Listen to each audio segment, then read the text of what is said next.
你知唔知道人體最殘忍嘅真相係咩？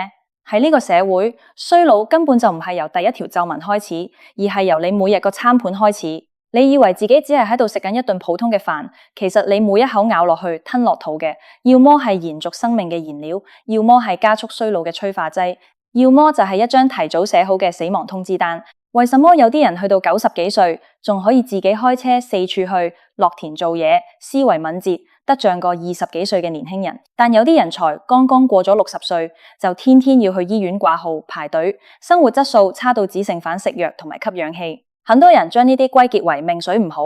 但我今日要好嚴肅咁同你講，呢啲絕對唔係命，呢啲係你同佢哋喺健康認知上嘅天壤之別。你知唔知道日本以前有一個被人叫做短命縣嘅地方，叫做長野縣，嗰度嘅居民曾經極度飽受腦中風同高血壓折磨，死亡率高到嚇死人。但依家嘅長野縣唔單止係日本嘅長壽之冠，更加係全世界長壽嘅典範。呢個驚天動地嘅大逆轉唔係靠昂貴嘅基因工程，亦唔係靠咩虛無縹緲嘅神藥，而係由一位老人家用了40幾年時間喺當地推行嘅一套極度簡單、極度震撼嘅飲食核心邏輯。呢位老人家就是日本國寶級名醫鎌田實。今日我就同大家深度解讀佢嘅長壽聖經、長壽飲食術。鎌田實醫生揭示咗一個好殘忍嘅科學結論：絕大部分成年人嘅基礎病灶同埋早逝嘅伏線，早在你30幾歲嘅時候就已經透過你嘅三餐埋下咗。接下來嘅內容可能會徹底推翻你過去幾十年嚟嘅所有健康常識。如果你期望喺自己人生的下半場依然擁有高質素、有尊嚴嘅自由，唔係躺喺病床上透支屋企人嘅時間同精力，咁你今日就一定要由頭到尾睇到最尾。喺講最核心嘅飲食法之前，我哋一定要先認識呢位老人家鎌田實醫生。佢絕對唔係嗰啲坐在冷氣房實驗室裏面紙上談兵嘅學者，而係一位真正喺鬼門關前從死神手裏面搶人翻嚟嘅實戰派名醫。40多年前，長野縣嘅居民為了令葉菜可以放得耐啲，長期攝入過量嘅鹽分，導致腦血管疾病嘅發病率高居全日本第一。嗰陣時嘅長野人好多仲未到拎養老金嘅年紀，人生就已經畫上咗句號。鎌田實醫生就是喺嗰個最黑暗嘅時刻，毅然放棄咗東京大醫院嘅名利同高薪，一頭扎入咗長野縣嘅山區。佢提出咗一個喺當時睇嚟極度離譜，甚至被同行嘲笑嘅想法：唔好指望醫生可以救你嘅命，真正可以救到你嘅只有你屋企嘅廚房。佢用了整整40幾年時間，將長野縣由短命地獄變成了長壽天堂。依家嘅長野縣，男性平均壽命有80.88歲，女性高達87.18歲，穩居日本榜首，更加遠遠超越咗全球人類嘅平均壽命。長壽飲食術呢本書絕對唔係一本普通嘅食譜集，而係鎌田實醫生40幾年臨床觀察，分析咗數萬份血液報告，同埋追蹤咗長野縣足足3代人嘅飲食習慣之後，總結出嚟嘅一套人體衰老逆轉系統。佢提出咗一個好震撼嘅理念：長壽唔係要你捱餓，亦唔係要你苦行，而是透過聰明嘅加法喺體內建立起抗衰老嘅堅固防禦壁壘。佢將自己50幾年嘅行醫經驗濃縮成一句話：肌肉、骨骼、血管、大腦、腸道，只要守穩呢5大陣地，你就可以輕鬆擁有超過100歲嘅健康人生。今日我會從蛋白質、蔬菜攝取、減鹽美學以及腸道革命呢4個維度，同你徹底拆解呢套長壽秘訣。首先，我哋一定要糾正一個全香港人甚至全華人最大的養生誤區。很多所謂嘅養生大師天天喺網上教你清淡飲食，勸你年紀大咗就要食少啲肉，食多啲齋，餐餐飲白粥配青菜。我同你講，呢種觀念喺現代醫學角度睇嚟，簡直就係變相自殺。鎌田實醫生喺書裏面引用咗一個極度關鍵嘅醫學指標：血清白蛋白。佢喺長達數十年嘅追蹤裏面發現，那些活到90幾歲仲精神奕奕、行得走得嘅老人家，佢哋體內嘅血清白蛋白含量普遍都非常之高。而白蛋白嘅來源只有一個，就是高質素嘅蛋白飲食。你可以將自己嘅身體想象成一座不斷被風吹雨打嘅大廈，如果你唔給它供應足夠嘅鋼筋同水泥，也就是蛋白質，只靠修修補補嘅蔬菜同碳水化合物，呢座大廈遲早會瞬間塌陷。所謂嘅衰老喺生物學本質上，就是你身體裏面蛋白質合成嘅速度追唔上流失嘅速度，肌肉萎縮、免疫力下降、骨質疏鬆、器官衰退，背後的根本原因通通都是蛋白質。嚴重虧空。鎌田實醫生提出咗一個顛覆性的建議，如果你想長壽，年紀越大越一定要食肉，但他強調嘅唔係亂食一通，而是精準補充。佢特別推崇兩種食物，第一種是清貝魚，也就是青魚、沙甸魚、渣魚呢類，佢哋富含極高嘅 EPA 同 DHA， 呢啲物質唔單止可以提供高價值能量，更加係你血管裡面嘅潤滑劑同高級清道夫。鎌田實醫生發現，長野縣嘅老人家極少出現血栓，就是因為佢哋每日大量攝入呢啲可以令血管變軟、血流變順嘅不飽和脂肪酸。第二種是肉類同大豆嘅混合攝入。佢建議大家每日嘅餐盤裏面都要有動物蛋白同植物蛋白嘅完美組合，因為植物蛋白裏面嘅異黃酮可以保護血管，而動物蛋白裏面嘅必需氨基酸可以鎖住你嘅肌肉量。你一定要記住呢個比喻，肌肉就是你晚年健康最雄厚嘅現金儲備。冇肌肉保護嘅骨骼就好像暴露喺烈日下嘅枯木，一撞就斷。所以由今日開始，請徹底放下那種人老咗就應該食白粥青菜嘅錯誤觀念。如果你的餐盤裏面冇高質素嘅蛋白質，你每日都係喺度自毀長城。既然要食肉，咁樣點樣解決肉類帶嚟嘅代謝負擔同消化問題呢？鎌田實醫生俾出咗佢嘅第二個秘訣：先食蔬菜，而且每日嘅攝入量一定要達到350克。聽落去好似係老生常談，但重點係佢背後套極度精密嘅核心科學原理。為什麼一定要先食蔬菜？呢度涉及一個至關重要嘅概念：血糖峰值。如果你一落時就先食米飯或者麵條，你嘅血糖會好似坐過山車咁，喺短短幾十分鐘內瞬間衝上頂峰。呢種劇烈嘅血糖波動會誘發胰島素大量分泌，繼而引發全身性嘅慢性發炎，加速所有器官嘅衰老。而當你喺食主食之前，先攝入大量嘅膳食纖維，就等於喺你嘅小腸內壁鋪咗一層厚厚嘅防禦網，隨後進嚟嘅糖分同脂肪會被呢張網死死攔截，然後極度緩慢咁釋放。鎌田實醫生話，長壽嘅人血管裏面流動嘅係平穩舒緩嘅河水，而短命嘅人血管裏面天天都在爆發波濤洶湧嘅血糖洪水。關於食蔬菜，佢仲糾正咗一個好多香港人都犯嘅常識錯誤，千萬唔好以為生食蔬菜係最好嘅。很多人喜歡餐餐食沙律，但鎌田實醫生指出，生蔬菜體積大、營養密度低，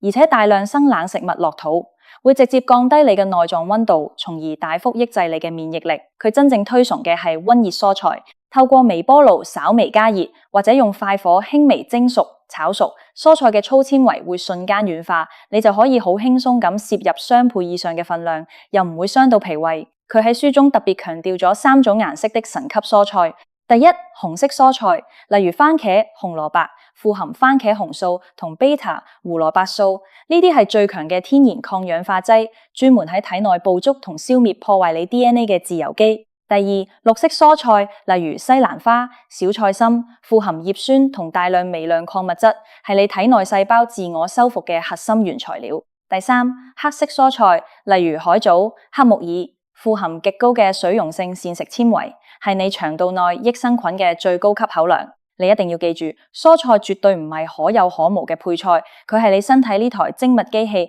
最不可或缺嘅清潔系統。每日350克係你為自己生命繳交嘅最低限度保費。現在我哋講返鎌田實醫生一生中最偉大嘅成就，亦係佢當年成功改造整個長野縣最核心嘅手段——減鹽美學。鹽呢款人類歷史上最偉大嘅調味品，喺現代社會嘅飲食結構裏面，已經徹底變成了沉默嘅健康殺手。過量嘅鈉離子會導致你嘅血管壁變厚，彈性急劇下降，就好像一條嚴重老化的硬化水管，裏面嘅水壓稍為大少少，隨時都會爆裂。但鎌田實醫生非常之聰明，佢知道如果單純叫老百姓食得淡而無味，根本冇人可以堅持落去。所以佢喺長野縣推行嘅係一種極度高明嘅味覺替換法，教大家用鮮味去替代鹹味。透過大量使用柴魚片、昆布、乾冬菇呢啲富含天然谷氨酸嘅食材去熬製湯底，你可以在極低鹽分嘅情況下，獲得極度豐富、極度滿足嘅口感體驗。佢甚至喺書中分享咗一個極度容易記憶、人人都可以即刻做到的細節：飲湯只飲一半。長野縣嘅居民傳統上好喜歡飲味噌湯，鎌田實醫生完全唔需要佢哋戒掉呢個習慣，反而教佢哋喺湯裏面放更加多嘅蔬菜，同時將飲湯嘅分量減半，就係靠呢個極度微小嘅改變，喺完全唔破壞大家生活樂趣嘅前提下，成功將整個縣嘅鹽分攝入量減咗一半。你嘅血管系統就好像一套極度精密的灌溉網，過量嘅鹽分就是呢個網裏面嘅鐵鏽同水垢。當你開始學會聰明地減鹽，你唔係喺度剝奪自己享受美食嘅權利，你係喺度幫你嘅血管進行深度除鏽。只要你堅持呢個習慣2個星期，你嘅味蕾就會重新變得極度敏感。到時你會驚喜咁發現，原來大白菜本身係咁甜嘅，原來魚肉本身就帶着大海最迷人嘅鹹鮮。呢個就是你味覺嘅神奇覺醒。鎌田實醫生喺書中多次強調過一句名言：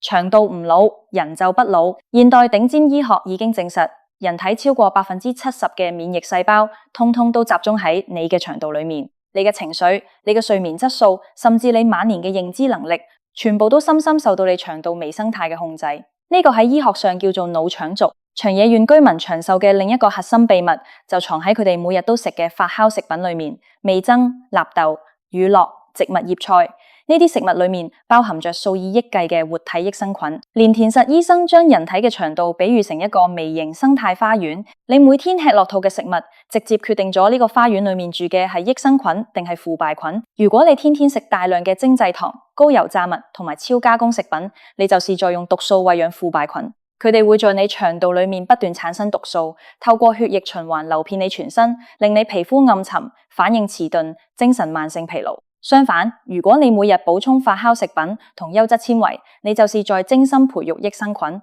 佢哋會喺你體內產生短鏈脂肪酸，呢個係目前科學界公認最強嘅抗衰老、抗發炎物質之一。鎌田實醫生俾出咗一個極度實用嘅建議，每日至少食一次乳酪或者發酵豆製品。呢個唔單止係為了幫助消化，更加係為了俾你嘅免疫系統天天進行免費嘅升級同更新。喺《長壽飲食術》呢本書裏面，鎌田實醫生仲毫不留情地擊碎咗好幾個喺民間流傳咗幾十年嘅健康誤區。誤區一：唔攝入脂肪先至健康。大錯特錯。鎌田實醫生指出，我們嘅大腦有60%是由脂肪構成嘅。如果你盲目完全戒油，你唔單止會老得極快，晚年仲會更容易患上失智症同認知障礙。關鍵唔係唔食油，而是要攝入好脂肪，例如特級初榨橄欖油、亞麻籽油同埋深海魚油，佢哋係你萬億個細胞膜最堅固嘅保護罩。誤區二：少食多餐一定好。錯。鎌田實醫生強調，身體需要適當嘅空腹時間去啟動細胞自噬機制。如果你整天不停咁食嘢，體內嘅胰島素始終維持喺高位，你嘅身體就完全冇時間去進行自我清理同廢物回收。誤區三：水果食得越多越好。錯。現在市面上嘅水果經過無數次人工育種，含糖量高得嚇人。過量嘅果糖落肚，會直接喺肝臟裏面代謝成脂肪，導致極度嚴重的非酒精性脂肪肝。鎌田實醫生建議，水果可以食，但一定要嚴格控制分量，而且絕對唔可以用水果嚟代替蔬菜。誤區四：瘋狂補鈣就能預防骨質疏鬆。錯。鎌田實醫生喺幾十年嘅臨床中發現，無數天天瘋狂食鈣片嘅老人家，依然一跌就骨折。為什麼？因為佢哋極度缺乏維他命 D 同維他命 K。冇維他命 D，鈣質根本入唔到血液；冇維他命 K，鈣質根本沉澱唔到入骨骼。所以鎌田實醫生建議你要多去曬太陽，要多食富含維他命 K 嘅納豆，要多食富含維他命 D 嘅乾冬菇。骨頭唔單止要硬，更加要有韌性。如果你的飲食裏面缺咗呢兩樣，你補落肚嘅鈣片最終只會喺你嘅腎臟裏面變成石頭。睇到呢度，你可能會想，呢啲道理聽落去不外乎就是多食菜、多補蛋白質、減鹽同埋保護腸道啫，好似亦都冇咩天大嘅秘密。冇錯。身體健康嘅真理，往往就是咁樣直接、咁樣樸素。但鎌田實醫生最偉大嘅地方，就是將呢啲樸素嘅道理，變成咗一套可以量化、極具細節、人人都可以輕鬆執行嘅生活方式。佢唔單止係喺度教你點樣食飯，佢更加係喺度教你點樣去尊重自己嘅生命。喺書裏面，佢提到咗一個極度動人嘅細節：食飯嘅時候一定要慢慢咀嚼，每一口飯最好咀嚼足30次。呢個唔單止係為了減輕胃部負擔，更加係透過咬合運動去刺激大腦，促進分泌多巴胺同快樂荷爾蒙，大幅降低體內嘅壓力，荷爾蒙皮質醇。佢仲特別強調，一定要盡可能同家人、朋友一齊開心咁食飯，因為喺漫長嘅人生裏面，孤獨感往往係健康同長壽最大的隱形殺手。連田實醫生今年已經70多歲高齡，但他依然活躍喺臨床第一線，依然滿世界奔波做公益、做講座。佢自己就是這套長壽飲食術活生生最強有力嘅代言人。佢講過一句令我震撼至今嘅話：長壽本身絕對唔應該是我們人生嘅終極目標，